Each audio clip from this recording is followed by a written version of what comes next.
Today we are going to discuss about metabolic bone disease. This is a very simple chapter, a very complex chapter. Without understanding each and every steps and each and every interlinking tissues role in this disease, you cannot understand the metabolic bone disease. First of all, you must keep in mind bone is a metabolically dynamic tissue. Bone is a metabolically dynamic tissue constantly remodeling itself throughout life. The whole life. Bone is remodeled. Bone is remodeled whole life. Each and every day. Something happening in your bone, just like other tissues. So bone is a very, very metabolically dynamic tissue. Metabolism is going on fastly. And its cells are dependent on its intact blood supply. So this is very important to keep in mind. The bone is not an inert material, like a bricks, like a iron. It work as a bricks or iron of your body. That's true. It gives a stable structure, stability of the bone, stability of your figure bone. You can imagine the whole body without bone. So all the muscles, the skin is falling down. So the shape is done by the bone, but it is not inert. It is very, very dynamic tissues. It is regenerating, repairing each and every day. It is remodeling every day. Whatever you run, you fast, it's something there. So one of the stress you're putting on the bone, it reacts to that your stimuli. It's very reactive to the your stimuli. If you are you go on immobilization, you go on not acting very fastly, the bone becomes weak. If you move fastly, your bone becomes stronger. So lower limbs bones are more stronger than upper limbs bone. Why so? It bears the load of your body. Lower bone bears the load of the body, so it reacts with the external stimuli, whatever work you are doing. So you are putting a structure and force on it. So each and every day, it reacts with the external stimuli very actively like other tissues of the bone.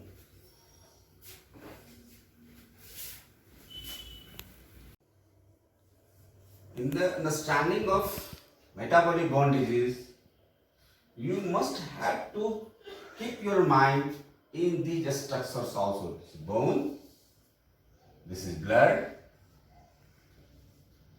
vessels, this is lumen of intestine, this is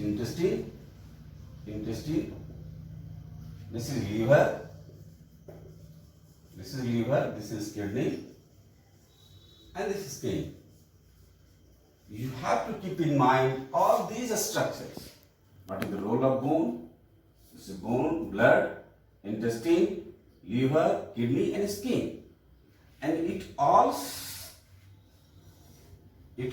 depends on this calcium and phosphate metabolism. This role is calcium and phosphate metabolism governed with the vitamin D or parathyroid hormone.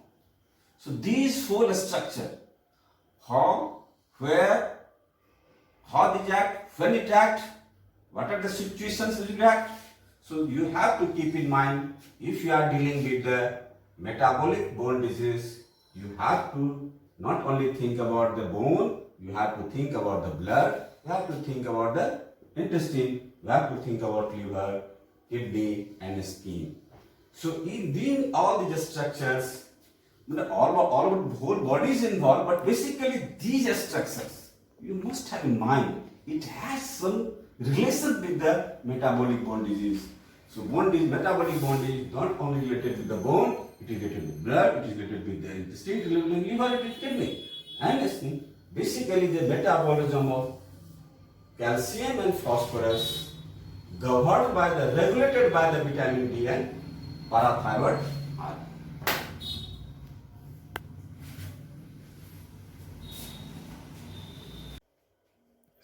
Very basics and silent features that has to be remembered. That has to be remembered about the calcium is 1 to 2 kilo calcium usually found in adult.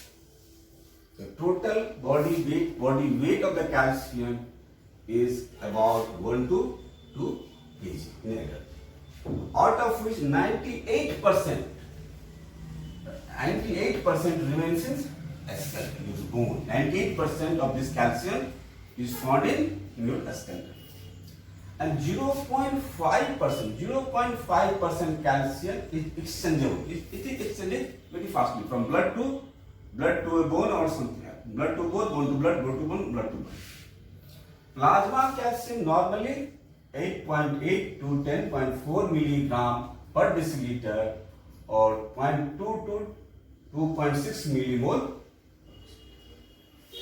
Calcium found in three forms in your blood, that is free ions, ionic form, bound to plasma protein, and diffusible complexes. In three forms it is found in your blood. How calcium enters into the blood? By absorption from the GIT, your gut, and resorption from the bone. From blood, your calcium in the bone, from where it comes? It comes from the GIT or it comes from the bone. Bone by resorption and GIT by absorption. How calcium exit from the blood? Calcium enter this way or calcium exit from the blood by this way. Secretion into GIT, excretion through the kidney, deposition in the bone, and losses of in sweats. Sweats will be lost. But basically, it is excreted by the kidney and deposition in the bone and secretion in the GIT. So these are the silent features about the calcium we have to keep in mind. Yes. Few things about phosphorus. Phosphorus is a major component of the bone. Total body in adult phosphorus is about 1 kg, out of which 80% remaining as skeleton in your bone. Normal level is 2.4 to 4 milligram phosphorus per dl. Not. Only 12% bound to protein in the blood, although calcium 50% calcium bound to protein. In blood only 12% bound to protein, but calcium 50% bound to protein. It is usually found in free phosphate, hypophosphate and sodium hypophosphate 75%. Phosphorus increases in children and post-menopausal women. Ingestion of carbohydrate depresses the serum phosphorus very fastly, very acutely. So ingestion of the phosphate lead to depression of serum phosphorus. GI absorption is very efficient. It absorbs very efficiently through the GIT tract, but calcium is not so efficiently absorbed through the GIT.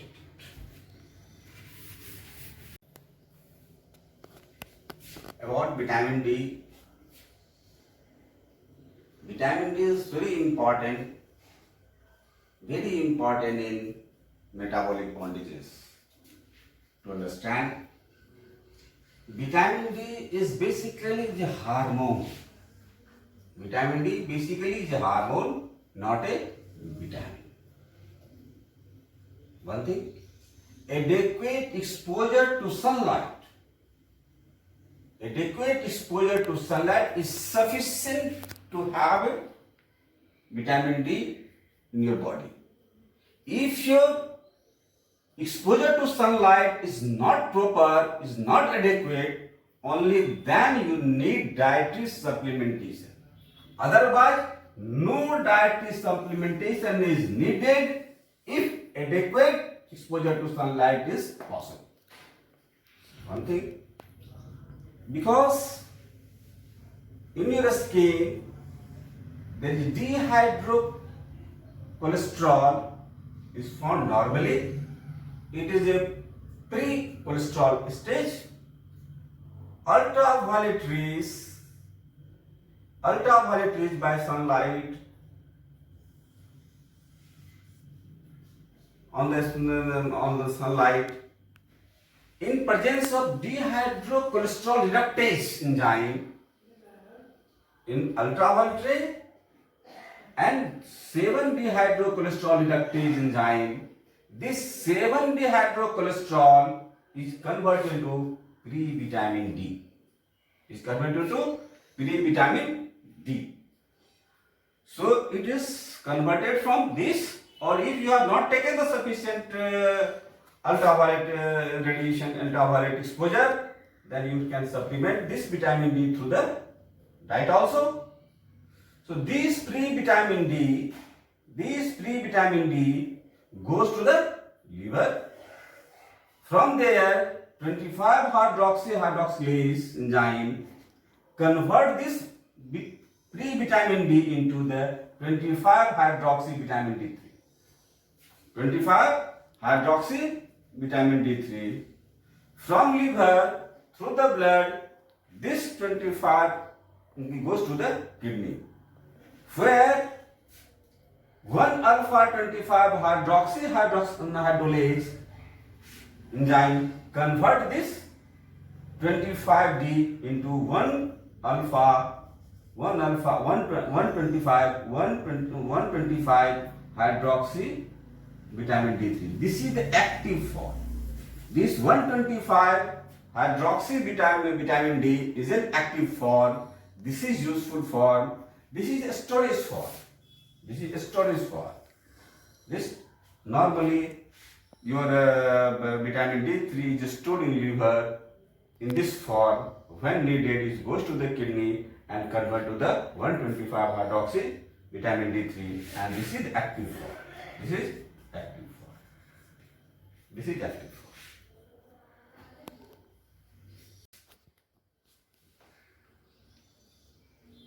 When we are going to understand the metabolic bondages, we must keep in mind the relation between these three.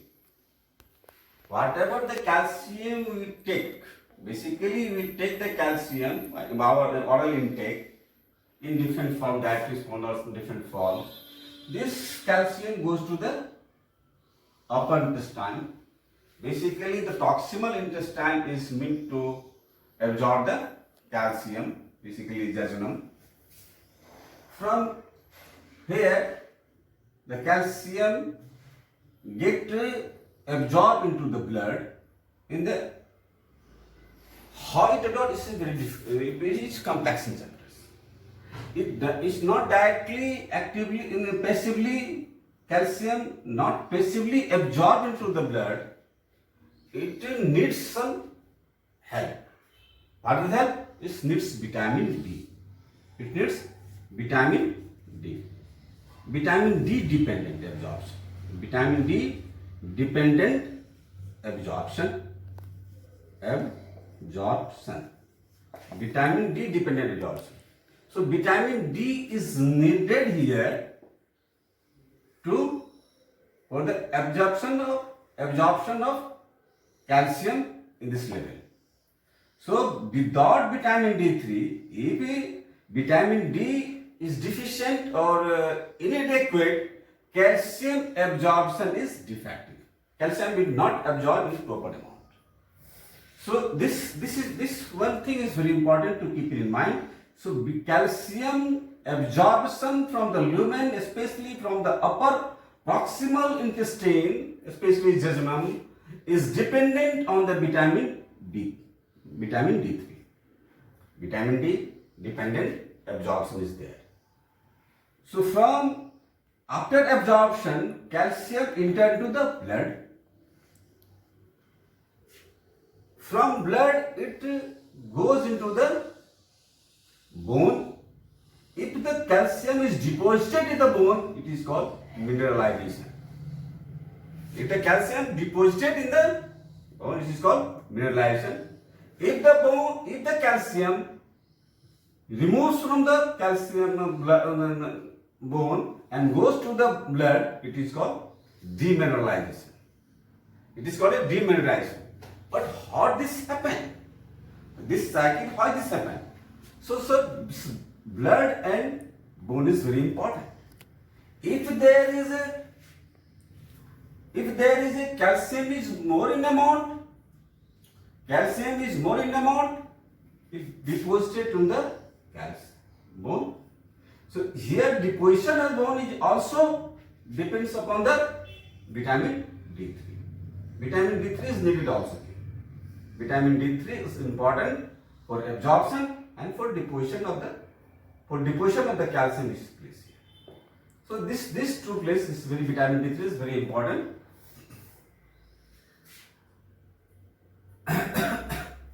If it get deposited, it's okay. If the calcium is more in amount in blood, then it deposited the bone. If calcium is less in bone, depletion of calcium is low in bone, then what happened? The whole calcium is totally under control of PTH, parathyroid hormone. Calcium is totally under control of parathyroid hormone. If there is depletion in the blood calcium, basically the ionic form, basically exchangeable form of calcium is ionic form of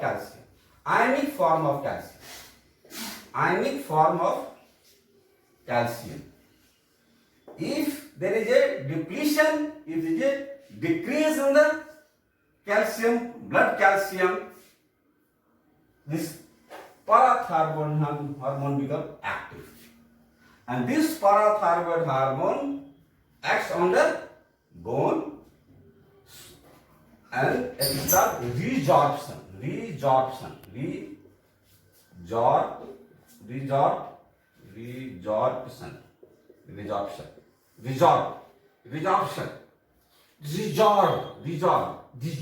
Basically dissolve. The bone gets dissolved, and calcium, so demineralization is started.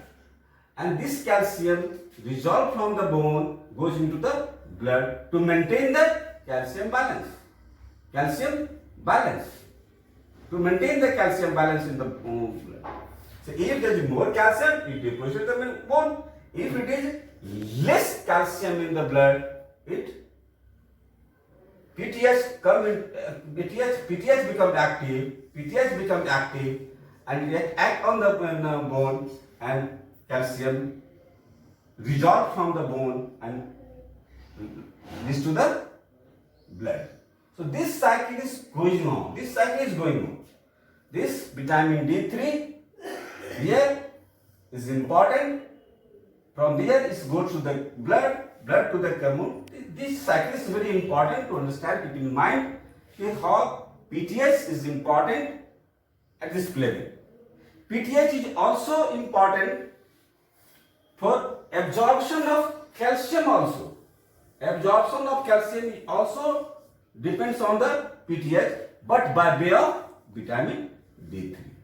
PTH activate. Its basic aim is to elevate the calcium level of the bone. So one place it acts on the bone, so resorption of the bone, and second it activates the absorption of calcium. By activating the vitamin D. By activate PTH, activate the vitamin D, and this vitamin D increases the absorption of the calcium into the bone, into the blood. So this way the calcium level increases. Not only that, calcium is secreted, is excreted. Calcium is excreted by the kidney.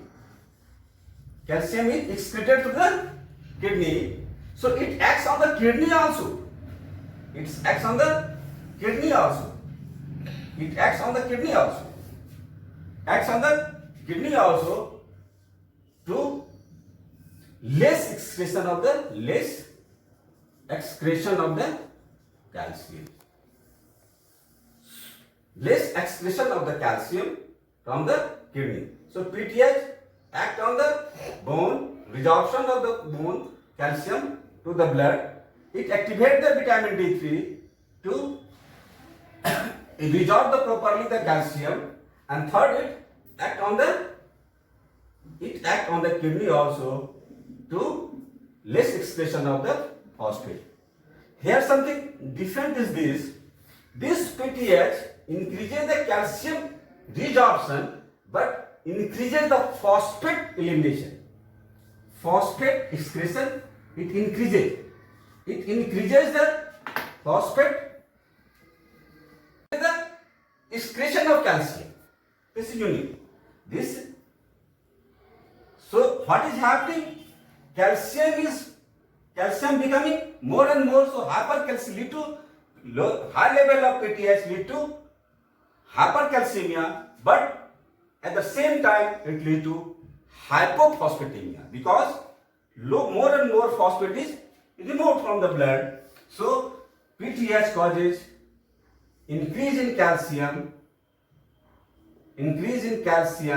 but decrease in phosphate level in the blood. So this structure is very important to understand about the PTH. Action of the PTH, the central point to the main controller of the calcium, blood calcium. PTH is the main controller of the blood calcium. How it control? You can use.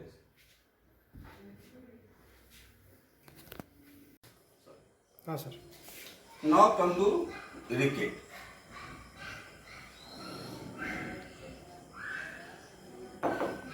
If mineralization is decreased or improper, if the mineralization is decreased or improper in the bone, that leads to weakening of the bone.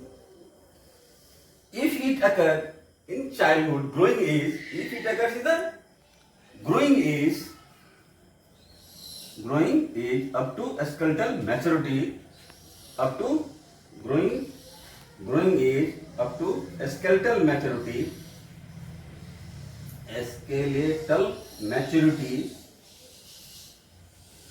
this is called decay.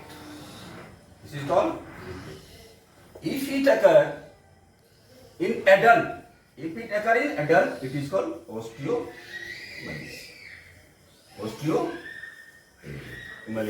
This is called osteomalacia. It is osteomalacia. Basically, how this mineralization is improper, what are the factors involving in these things? If the calcium level is decreased, dietary calcium is low.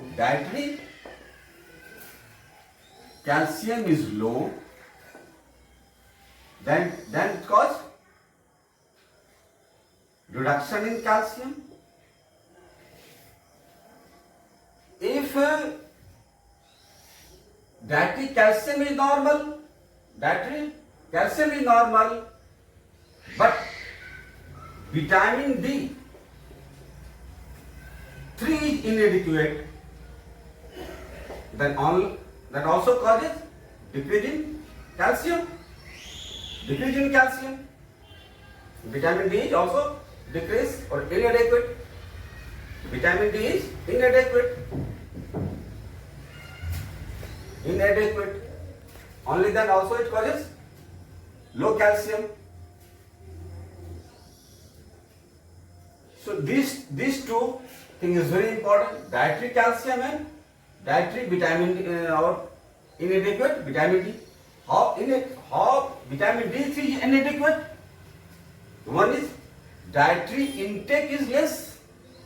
Dietary intake of vitamin D is less. Dietary intake of vitamin D is less. Less exposure to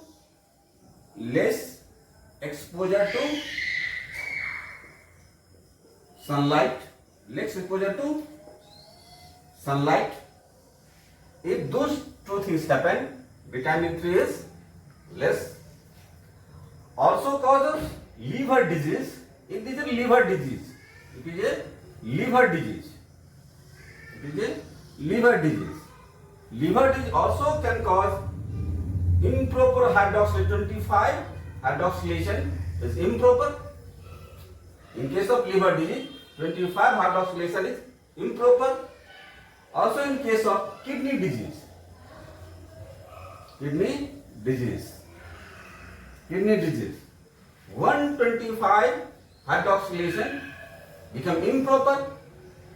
So if dietary intake is less exposure to sunlight, liver disease and kidney disease, all four lead to vitamin D deficiency.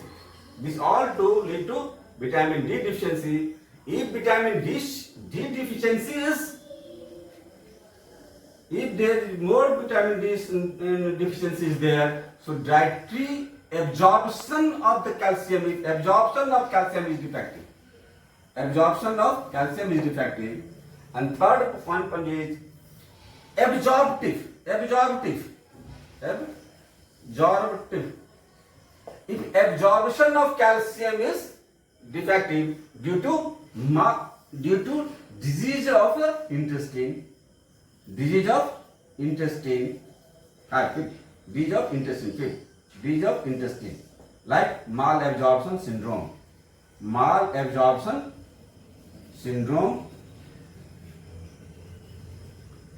So what are the symptoms? Dietary intake is less, absorption is improper due to disease in the bone, less exposure, liver disease, kidney disease, all these lead to vitamin D deficiency. If vitamin D deficiency is there, if you are taking more and more calcium, but absorption is less. If absorption is less, calcium deposition is less. If the calcium is insufficient, then mineralization of the bone is improper. That lead to weakening of the bone.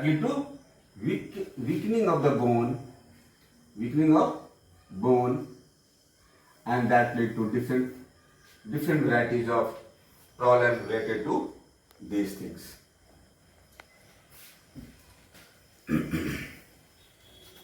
Vitamin D is not sufficient, then your bone become weak. So what is happening to this problem? Your bone is made up of two things. Osteoid plus minerals, calcium phosphate. Each osteoid is basically made of collagen and glycosamines. This collagen is very important. This osteoid is important. This collagen is important for tensile strength of your bone. This mineral, if deposited on the bone become hard, and then it provides the compressive strength. It increases the compressive strength. If compressed, what does that mean? If the tensile strength is increased, it means it can bear the load, but it is not sufficient to bear the load, it will bend. it will bend. It is not sufficient to take the load, it become bend. So it become bend.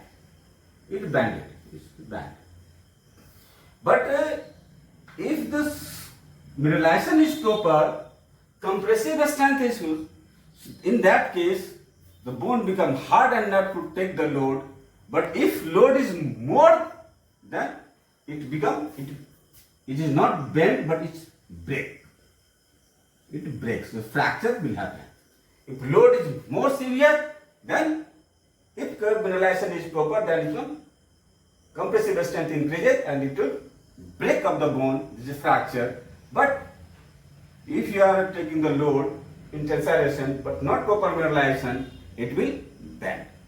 Then what is happening in this scenario? If proper mineralization is not happened, calcium deposition is not proper because of vitamin D deficiency or calcium proper improper calcium taken. If you have been taking the calcium but vitamin D is deficient, in that case also this mineralization is improper. What is happened to your bone?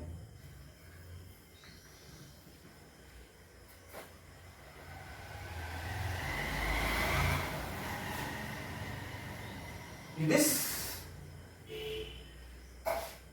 skull, what has happened to a skull?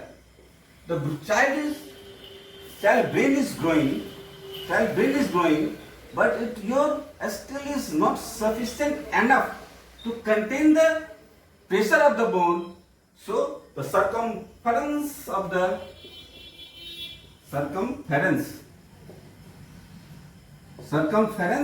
skull increases.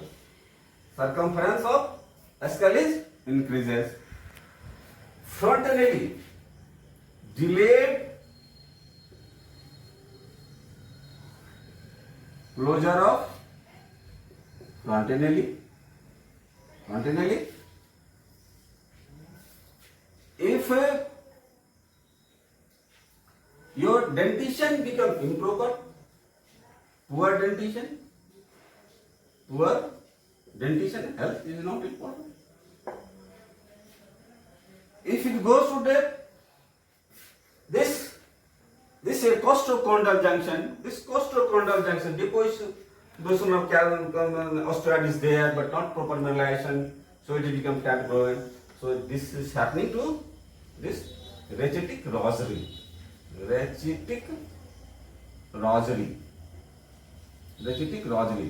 Costochondral junction. Go down, the diaphragm is working properly, so it develops a fissure is there.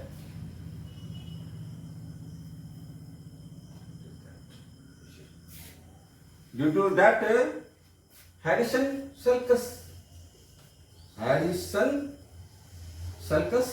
will fall. This groove is there. Harrison sulcus is there. Harrison sulcus will appear. If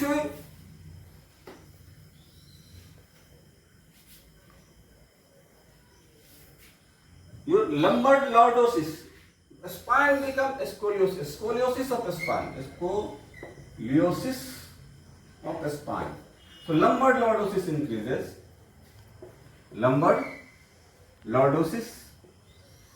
increases.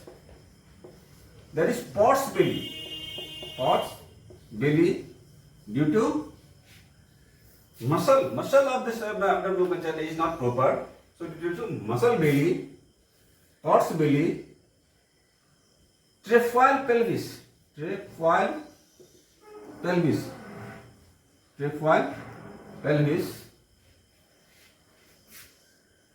More further, it will lead to slipped capital femoral epiphysis. Slipped capital femoral epiphysis. Slipped capital femoral epiphysis. Coxa vara. It goes to inside. Coxa vara. Genu valgum or varus. and flat foot. Flat foot. Wrist become broadened. Wrist become broadened. So these are wherever your load is going to the weak bone, unmineralized bone, so it become bent. The bone get bent, and that due to bending, these changes will occurs in your body. These are the symptoms you find in case of this. On X-ray, what do you find? If basically you find a X-ray of this knee or this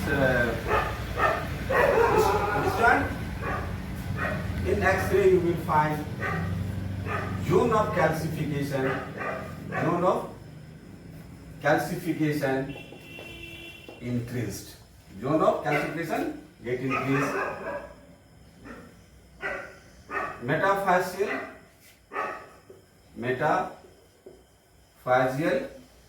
splaying and cupping. Metaphyseal splaying and cupping. Splaying, and this is cupping. This is radius. So this is splaying. This is splaying. Become more and more splaying, and this is cupping. This is cupping and splaying of metaphysis. Zone of calcium become increased. Zone of calcification become increased. Metaphyseal cupping and filling.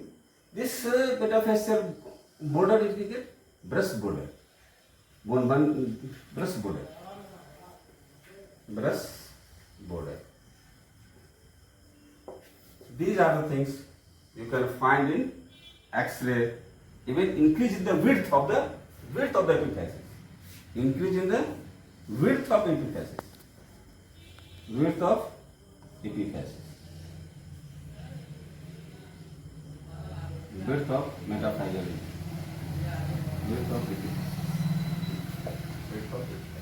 So these are the things you will find in case of rickets. How will you treat this case? So treatment altogether we will discuss later. Basically, it is deficiency of calcium and vitamin D. So sufficient amount of calcium and vitamin D, oral vitamin D3 is sufficient in this case. Is nutritional ricket, which is basically nutritional deficiency. This is your nutritional deficiency. Nutritional ricket. So if sufficient calcium and sufficient vitamin D3 is there, this kinds of ricket get resolved. If you give this oral calcium, and after 3 weeks you will get the X-ray, zone of calcification becoming shorter, and calcification is started, and thinning of the cortex will become more and more. So we will find, so this children is going to increase by giving only the sufficient amount of calcium and vitamin D. You can supplement protein also, but basically calcium and vitamin D is sufficient to control the nutritional ricket.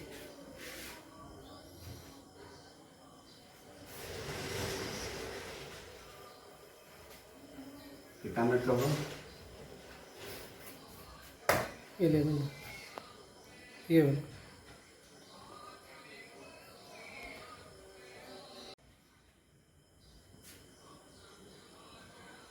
Vitamin B resistant ricket. What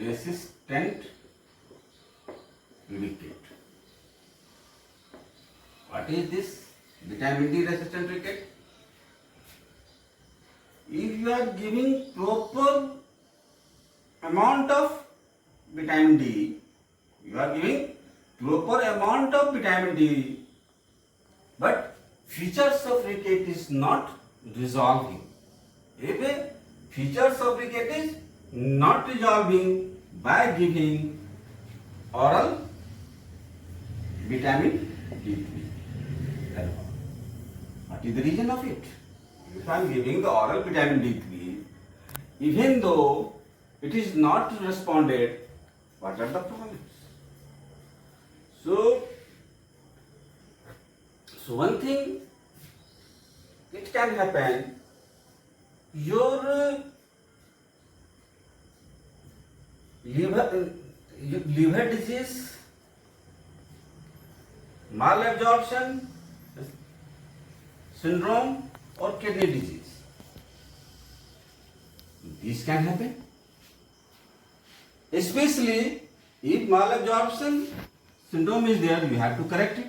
Liver disease, you have to correct it. Kidney disease, you have to correct it. Along with this, suppose you are giving direct vitamin D3, active form of vitamin D3 orally. Active form of vitamin D3 orally, this liver disease or malabsorption and kidney all get removed. Then what is happened? Suppose in orally you are giving vitamin D, but in case of renal ricket,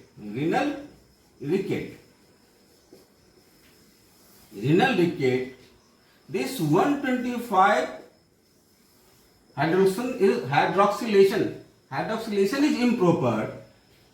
What is happening? Your body's 25 is not converted to this. So one we can think for renal ricket.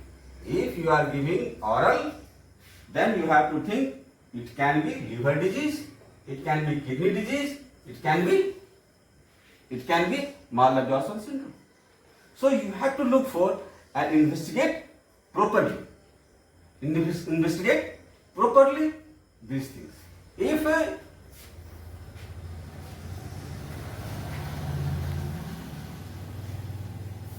then you give injectable vitamin D3. Injectable vitamin D3. You have given injectable vitamin D3. You have surpassed the kidney also. Still there is a problem. Then what will happen? So in organ resistance.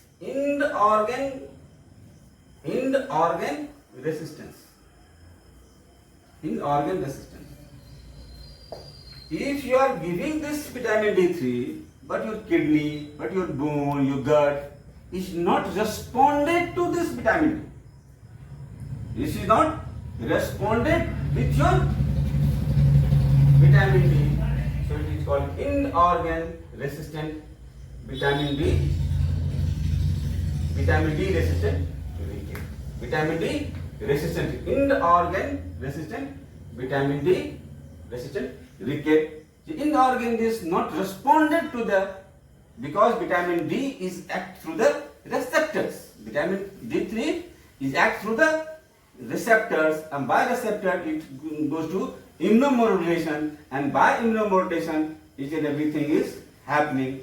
But your receptors, in-organ receptors is not, receptors or in-organ receptors are not in command with the vitamin D, that it will happen in case of vitamin D resistant, in-organ resistant.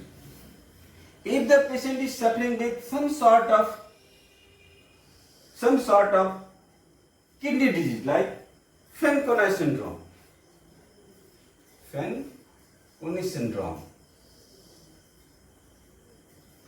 renal tubular acidosis, RTA, renal tubular acidosis, Fanconi syndrome. If the patient is suffering with this, if you are putting the vitamin D, it is not responded, these are the case of vitamin D resistant ricket. Vitamin D resistant ricket, you may think.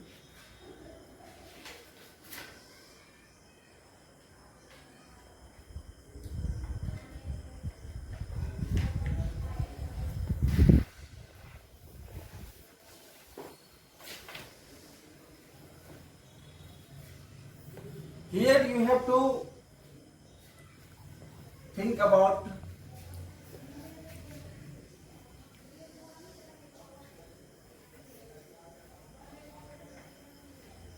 in this case usually find hypophosphatemia. This vitamin D resistant ricket you usually find hypophosphatemia. Hypophosphatemia.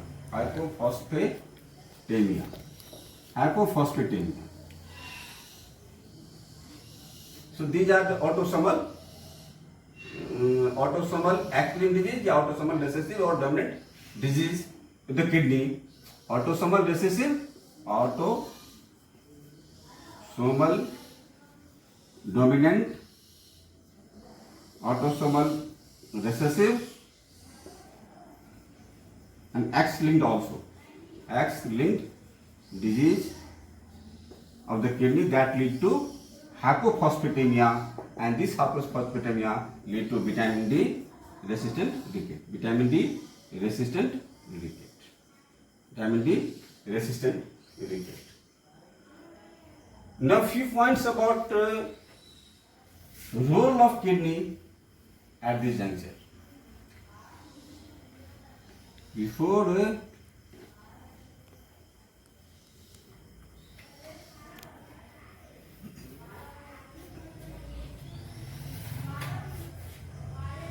role of kidney.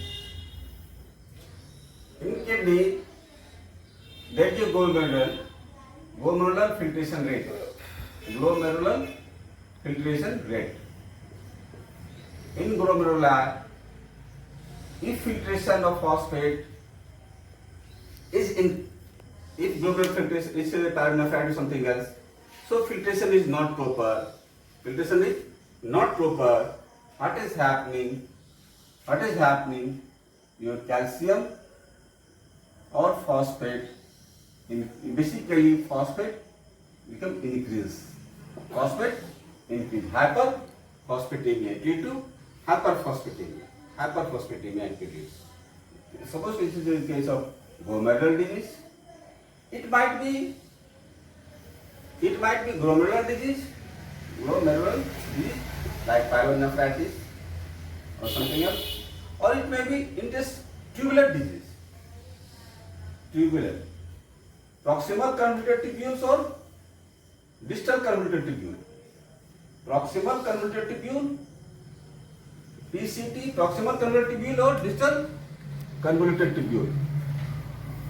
If the problem is there, proximal convoluted tubule, the phosphate, glucose and amino acid is resolved from this proximal convoluted tubule. If defect is there, that lead to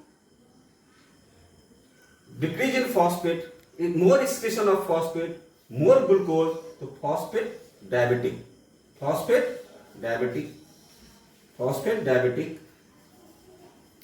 If all three, phosphate, glucose and amino acid, is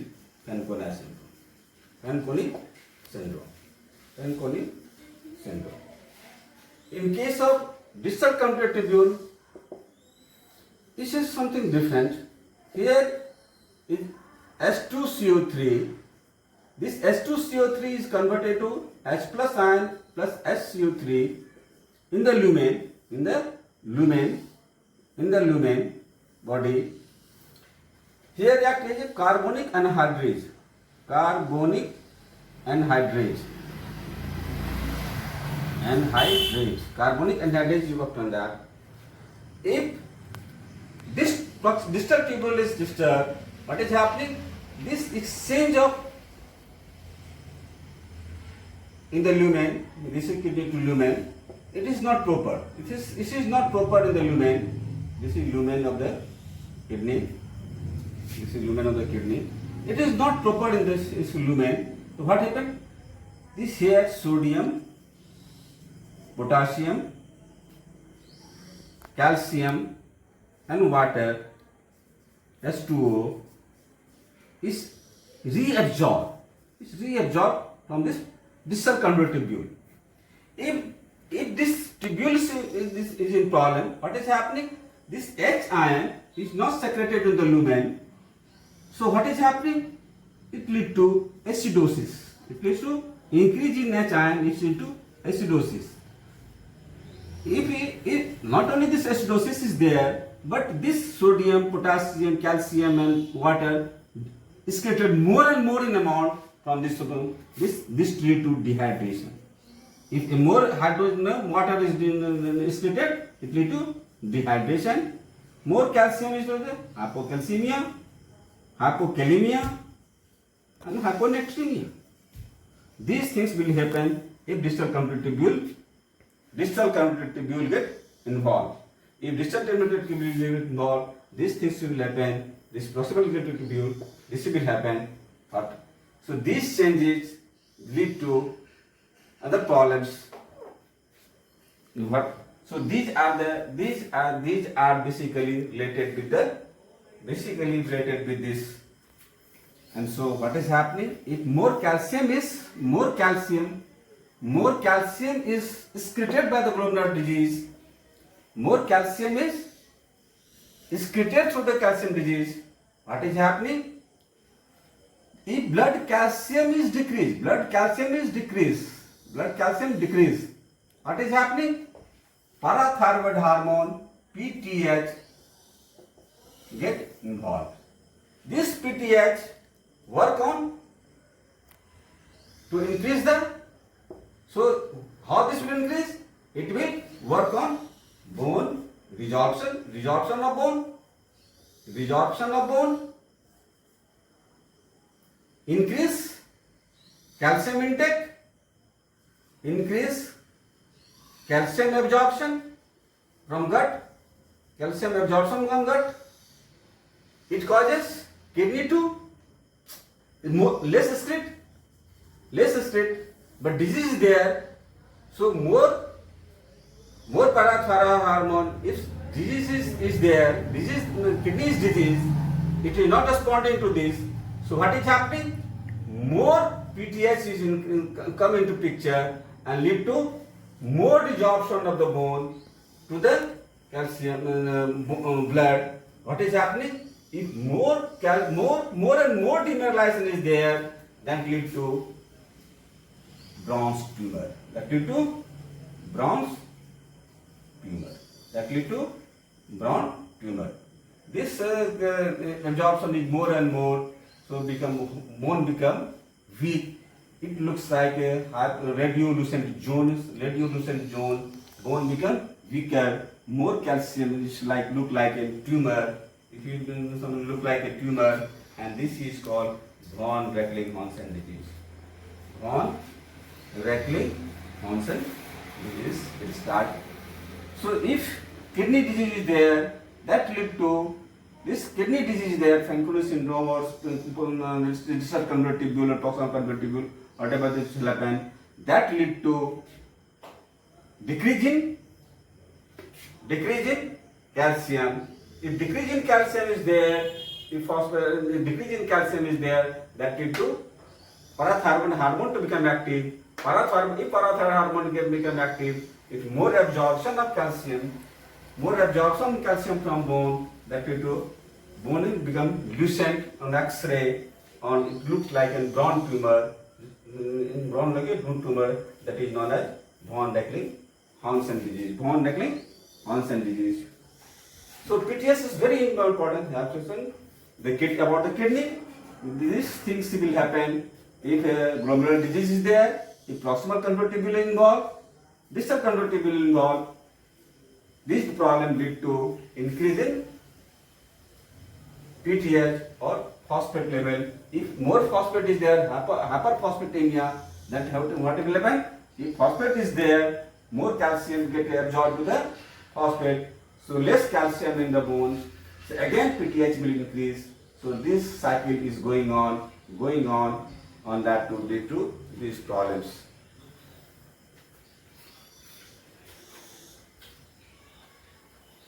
But parathyroid hormone PTH, parathyroid hormone, can increase in other space also. It may not only be these changes happen, this is not due to increase in calcium, but it may increase due to, if hypocalcemia is there,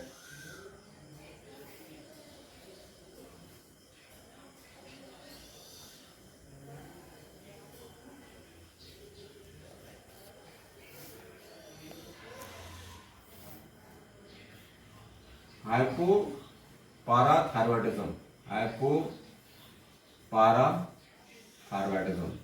If there is hypoparathyroidism, parathyroid hormone is less, then what is happening?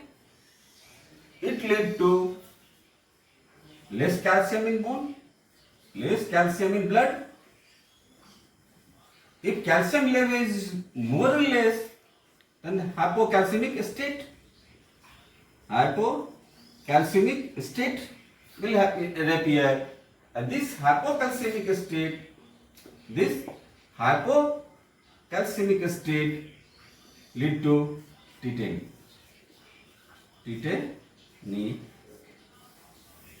This is different from tetanus. It is not tetany is not tetanus. Tetanus is something different. Tetanus is due to consumption. This is due to infection. So if hypoparathyroidism is led to decrease in blood calcium, and if more and more, then due to hypocalcemic state, and then it's called tetany. If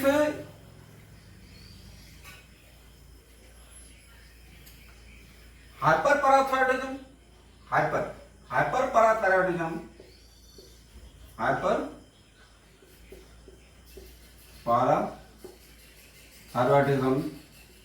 Hyperparathyroidism, it may be due to adenoma. Adenoma or hyperplasia of parathyroid gland. Parathyroid gland is basically lies posterior to the thyroid gland. It is usually 4 in number. It is 4 in number behind the thyroid gland. So if some person is going to do thyroidectomy or remove the parathyroid glands, that lead to hypocalcemic state, hypoparathyroidism or thyrotoxic process, that lead to thyrotoxic process, or patient may die on the bed. So if once each and every surgeon who was doing the thyroidectomy, he just after removing the thyroid gland, you see the posterior part of the thyroid gland to see is there any parathyroid gland get removed. If it is removed, it must be reimplanted in your body. To protect the hypoparathyroidism state. So now it is a hyperparathyroidism. How? It is due to adenoma. It is a primary hyperparathyroidism. It is called primary hyperparathyroidism. Parathyroid gland becomes hyperplasia and adenoma of the parathyroid. This is primary hyperparathyroidism. Primary hyperparathyroidism, it is more and more parathyroid is there. So more and more calcium is resolved from the bone. And that lead to Brown's tumor or bone declination. This is due to this one. And second type is secondary parathyroidism. Secondary hyperparathyroidism. How this will happen? If a patient is suffering with some sort of renal disease, or chronic case of chronic renal failure, survive with this in way of different type of treatments like in case of kidney disease, what is happening? So this kidney is in problem. So more and more calcium is excreted from the more and more calcium is excreted from the blood. Even in case of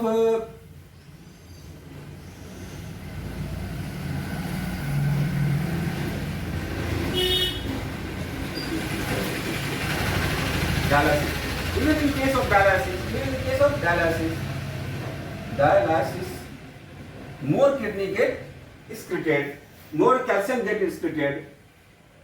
If more and more calcium due to disease of the kidney, kidney disease, that lead to more calcium to be excreted, and that due to more calcium get excreted, hyperparathyroid gland become active and produces more and more parathyroid, then this is called secondary parathyroidism, secondary hyperparathyroidism. The one is primary parathyroidism, secondary hyperparathyroidism due to kidney disease. Parathyroid get active because of more and more calcium is get removed. So these are the very complex. This again lead to bony changes, bony problems, bone getting weak and weak. So these are the very complex. So this kidney, parathyroid, so both are involved in calcium metabolism. So these all including lead to calcium and phosphate metabolism is very clear. It's very important to know about it. If you cannot understand this properly, you cannot understand the metabolic bone disease. So metabolic bone disease is something we are involved, both each and every stage we are involved. In this we involved bone, blood, intestine, kidney, liver, kidney,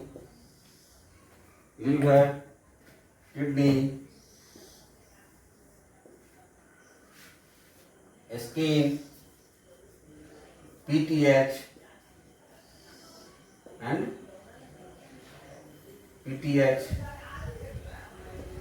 vitamin D. So these all, understanding of these all things is very important to understand the metabolic bone disease.